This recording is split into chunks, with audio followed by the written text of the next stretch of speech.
Mga karosi, ngayon nga ay kukunin natin yung bag na yon. Binalik nga pala siya kaso pinahirapan pa din tayo. Ito nga oh. Tutungtong lang tayo dito sa bubong. Buti na lang mag-aanak oh. Wala ka ano? Ano?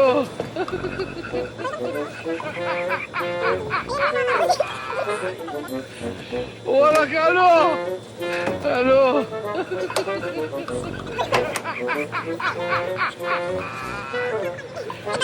Wala ka ano?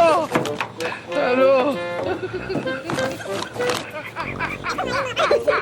At napakagaling nung nagbato kasi nahulog namin. Wala ka ano? Eh, no, nilagyan niya ng bato. Ano? Kasi sumobra naman po sa lakas. Sumobra naman po sa lakas yung bato. At Wala ka ano? mga karosi, Ito nga pala siya nahulog dyan. Tapos doon siya nabato doon sa may gilid. 'Di ba? Pero salamat pa rin po.